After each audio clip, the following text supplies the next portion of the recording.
Hello, everybody. Hello. I've been thinking of this video for the longest. And there's a lot of topics I have that I'm going to touch on. And this topic going to be about you have to be a special breed to do touch freight. The reason why I say that, and I got stories for days to talk about this, everybody is not set up to want to touch freight. First of all, most people are conditioned to just bump docks. So when you're talking about getting in the back of that trailer that I have on me right now and actually unload it and then driving this truck, most people are like, nah, you can keep that, that's for you. I'm content with the job I got. Now, in order to just have the willpower to touch freight, you gotta be a special breed, because it takes a lot of willpower, it takes a lot of patience, it takes a lot of just energy, it takes a lot of stamina, and it just takes a lot of that just to, first of all, not quit, first of all, not to cuss everybody and their mama out when things don't go well, because you're going to have days to where you're going to have your good days to where everything goes right, everything come off the trailer easy, but you're going to have days where you're going to be getting beat up in the back of that trailer. You're going to have heavy boxes, from heavy to light boxes, come and bang you in the face. And it might even daze you for a little bit, the way you be like, wow, did this box just give me a black eye? Now my eye or my nose bleeding or my lip bleeding. Like, you get beat up when you're touching freight. That's just part of the beast. And touching freight is not for everybody. You will have some people that come for these jobs like Frito-Lay, Cisco, McLean, Family Dollar, Dollar General, anything that involves a driver getting back there unloading. You're going to have people that feel like, okay, well, I'm going to try it out. If it's not for me, then it's not for me. So my first job in touching freight was at Frito-Lay. And when I got with my first trainer touching that freight, and obviously most of the time when you get with a trainer touching freight, you have to sit in the seat, because they have to kind of, I guess, run you through how to do the Qualcomm or the PeopleNet, whichever one you got.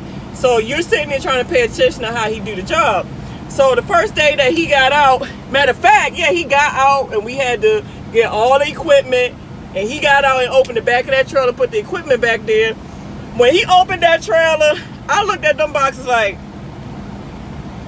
wait a minute, we gotta touch that? Yeah, we gotta touch that. So get your stuff in there. Come on, get back in the truck, get in there, do what you gotta do. I said, damn. I said, what the hell? What did I get myself into? So that don't stop there. So we get, I started at Frito. So we get to the first bin. Matter of fact, I think it was a DC or a bin. Either way, we get to the first place to make the delivery.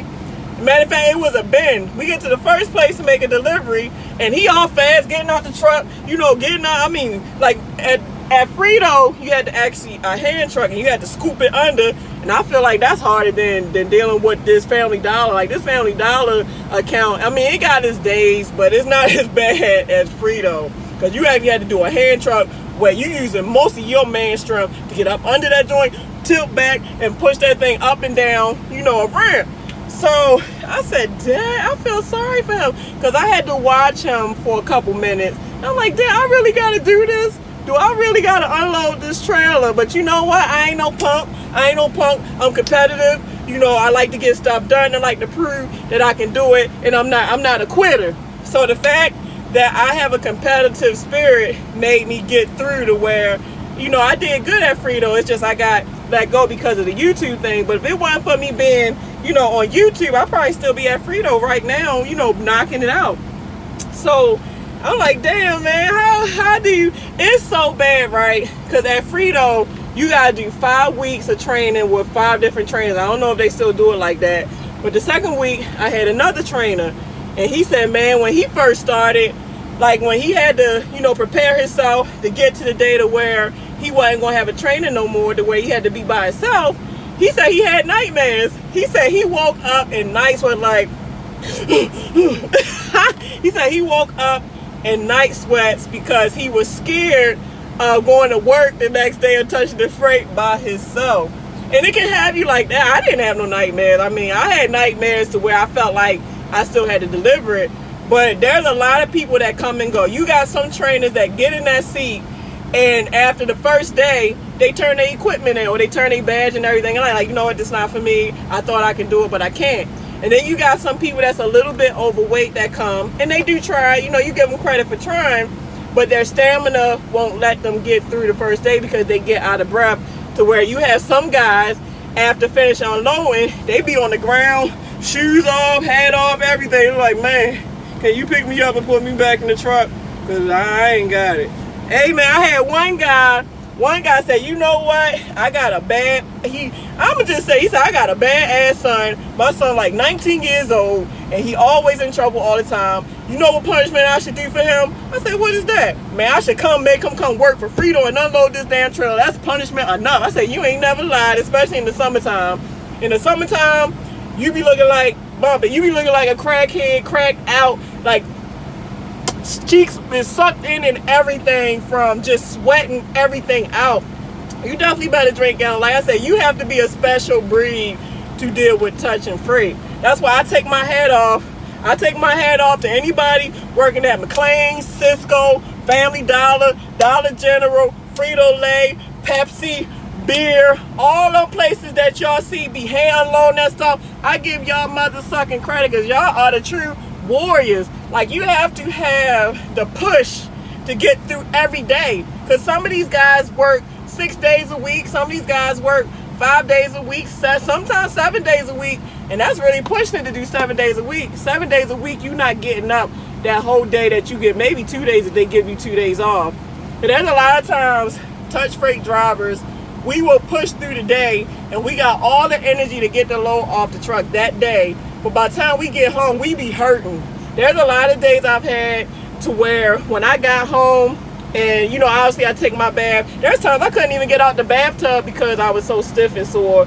So I got the energy to get out the tub, you know, lay down and go to sleep, and by the time you wake up, you like, ugh, like you can't get up, literally. And I still get those days sometimes. And it's like, okay, well, if it puts you through that, why are you such a glutton for punishment to want to keep dealing with it? I find, me personally, speaking for myself, I find reward in touching freight. To me, I have a hard time sleeping at night, so staying so active takes my mind off of stress and have me to where I can sleep good at night.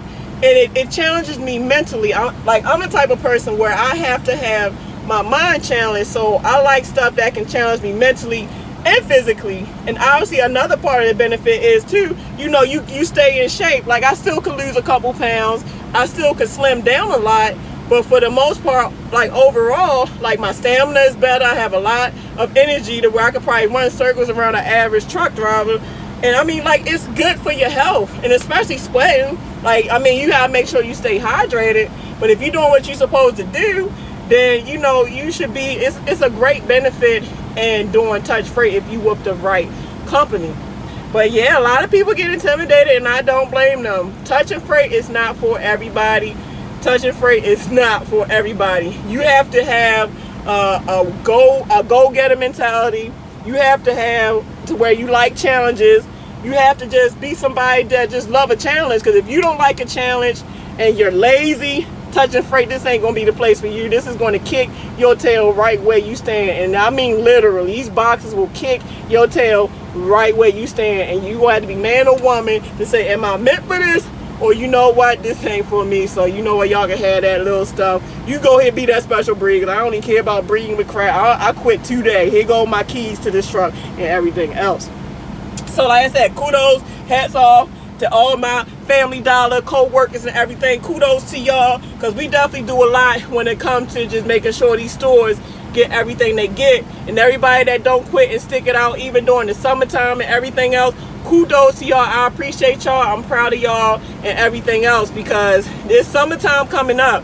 Summertime is coming up. A lot of people gain weight in the wintertime. You know, you put on a little bit of weight because you're not sweating as much, but you still get a little sweat on in the wintertime. But when summertime comes, ooh, it's like you in the sauna. You start losing all that weight, baby. And I'm starting to see that we're starting to have some females that's coming to EPS, to the Family Dollar account. And I think I will be training some of you girls. So, hey, that's what's up. I'm tired of being the only woman at these jobs. So any woman driver that want to come to EPS, the Family Dollar account, you are more than welcome. And you most likely probably have me training you, since I'm the only woman here right now at the Epps Family Dollar account. So to the women that's coming, welcome. But just know that you're going to have your little challenges. But it's once you get like just used to doing it and get yourself a routine and just learn the job and get just comfortable with what you're capable of, it's not so bad. And then you can just fall into being that special breed. You that special breed that can touch some freight. And you a badass chick if you can touch freight and drive the truck. Bad chick for sure. But all right, y'all, I just thought I'd share that because, I mean, a lot of us touch freight drivers, we make this stuff look easy, but there's a lot that go on behind the scenes when it comes to just making sure that these stores get everything you guys buy out of them. So, yeah, let me show y'all, man. Let me show y'all. Y'all already know because I done made tons of videos just showing why I stopped, like, just filming my work day. But I definitely don't want no more problems as far as, you know, getting in trouble for filming and stuff. So yeah, man, we unload these dang, not the Epps trailer, but this one don't got no symbol on it, but we unload these dang things. Shoot, but Frito ain't got that because you using hand trucks and ramp boards, but at least Family Dollar got a lift gate. See what I'm saying? They got lift gates and all that stuff. So we be getting it in. We be getting it in. So I'm proud of you guys for touching freight and being very successful and just making sure these stores get what they get, because we put a lot of work into doing what we do. And I don't know if you hear it enough to where it's thank you for just driving and doing the service that you do to keep essential jobs going. So, all right, because if you look at it, whether you work for Cisco McLean, like especially Cisco McLean, like they trying to say that fast food restaurants is essential, which I don't see how, because fast food restaurants is bad for your health. But y'all definitely keep them stores stocked, like McDonald's, Wendy's, well, all them fast food chains. So if it wasn't for y'all wouldn't be getting them hamburgers and chicken sandwiches and French fries and all that other stuff. So thank y'all for your service. Thank you for being that special breed we need to do this extra duty of trucking, because like I said, this ain't just regular trucking when you get in and touching the freight and then driving it on top of that. But it's like you do it so much to where you don't even realize you're doing it. Like once you get broken in, that's the key word. You will get broken in if you decide to stick it out to where it don't phase you no more. It's just another day. Like you don't even realize that you just finished unloading the truck and then you about to get in and drive this sucker like 200-300 miles back to the terminal. You just do it. You just do it without thinking because you get used to it. So all right, guys, you guys have a lovely day. As each day go by, I'm getting stronger and stronger just with dealing with my loss, and that's to be expected. So you guys have a lovely day. No catching coronaviruses and this and that. All right, y'all. Deuces.